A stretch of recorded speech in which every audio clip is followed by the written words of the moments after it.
ഓം ഗുങ്കുരിപ്യോ നമ. ഓം നമോ ഭഗവതേ വാസുദേവായ. ഓം നമോ നാരായണായ. നാരായണീയം ദശകം 56, ശ്ലോകം 3-4. പീതാംബരം കരവിരാജിത ശംഖചക്രകൗമോദകേ സരസിജം കരുണാസമുദ്രം രാധാസഹായമതിസുന്ദരമന്ദഹാസം വാതാലയേശമനിശം ഹൃദി ഭാവയാമി. ശ്ലോകം 3. തദപഭഗ്നഭിഭുഗ്നഫണാഗണി ഗളിതശോണിതശോണിതപാദസി പണിപദൗ അവസീദതി സന്നദ തദ് അബലാസ്തവ മാധവ പാദയോ. അന്വയം. അർത്ഥം. ത്വത് അപഭഗ്ന വിഭുഗ്ന ഫണാഗണേ, അങ്ങയാൽ ഓടിക്കപ്പെട്ടതും മടക്കിയതുമായ പത്തികളുടെ സമൂഹം. ഗളിത ശോണിത പാദസി, ഒഴുകിയ ചോര കൊണ്ട് ചുവപ്പ് കലർന്ന യമുനാജലത്തോടെ കൂടിയവനുമായ. ഫണിപദൗ, സർപ്പരാജാവേ. അവസീദതി, തളർന്നപ്പോൾ. മാധവ, അല്ലയോ കൃഷ്ണ ലക്ഷ്മീനാഥ. തദബലാം, കാളിയന്റെ ഭാര്യമാർ. തവ, അങ്ങയുടെ. പാദയോ, പാദങ്ങളിൽ. സന്നദ്ധാക, വീണു. ഹരിയോ.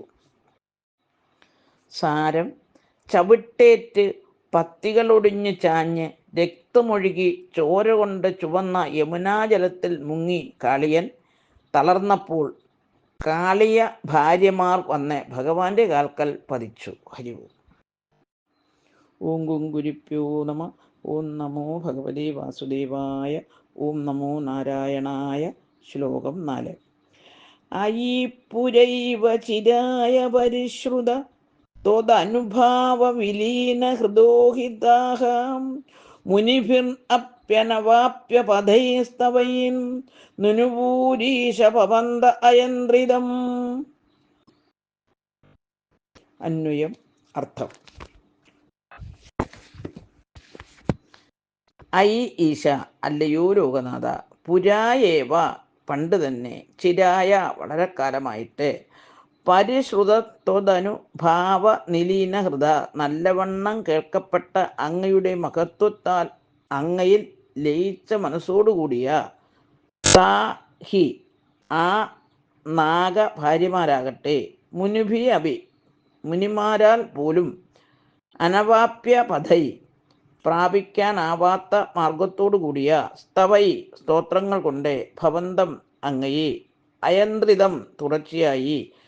നുനുവു, സ്തുതിച്ചു. ഹരിവു. സാരം. നാഗസുന്ദരിമാരായ യോഗിനികൾ ഭഗവത് മാഹാത്മ്യം ശരിക്കറിഞ്ഞവരാകയാൽ മുനിമാർക്ക് പോലും അഗോചരമായ തത്വങ്ങൾ ആവിഷ്കരിക്കുന്നതും ഭഗവൻ പ്രാപ്തിഹേതുകമായ രഹസ്യ തത്വങ്ങളടങ്ങിയ സ്തുതികൾ കൊണ്ട് ഭഗവാനെ വാഴ്ത്തി. ഹരിവു.